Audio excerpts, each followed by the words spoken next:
கோவையில் பாதாள சாக்கடை பணிக்காக தோண்டப்பட்ட பள்ளங்களை முறையாக மூடப்படவில்லை என கூறப்படும் நிலையில் சாலையின் நடுவே ஏற்பட்ட பள்ளத்தில் லாரி சிக்கியது. கூடுதல் விவரங்களை செய்தியாளர் நேசராஜ் வழங்கிட கேட்கலாம். நேசராஜ், வணக்கம். விவரங்களை சொல்லலாம். வணக்கம். கோவை பல்வேறு பகுதிகளில் பாதாள சாக்கடைகள் மூடப்பட்டு புதிதாக அமைக்கப்பட்ட சாலைகளில் செல்லும் பொழுது திடீர் பள்ளங்கள் ஏற்பட்டு விபத்துகள் ஏற்பட்டு வருகிறது.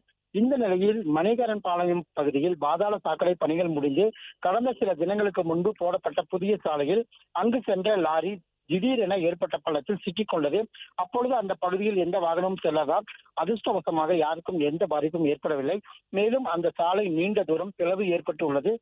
தற்பொழுது போடப்பட்ட புதிய சாலை திடீரென பள்ளம் ஏற்பட்டு லாரி சிக்கிக் கொண்ட சம்பவத்தால் அந்த பகுதியில் பொதுமக்கள் சாலையில் செல்ல அச்சமடைந்து வருகின்றனர். ஆகவே மாநகராட்சி நிர்வாகம் உடனடியாக சாலைகளில் உள்ள பள்ளங்களை சரி செய்ய வேண்டும் என பொதுமக்கள் சார்பில் கோரிக்கை வைத்துள்ளது குறிப்பிடத்தக்கது. பிளே ஸ்டோர் மற்றும் ஆப் ஸ்டோரில் இருந்து பாலிமர் செயலியை QR கோடு மூலம் பதிவிறக்கம் செய்யுங்கள். செய்திகளை உடனுக்குடன் பெறுங்கள்.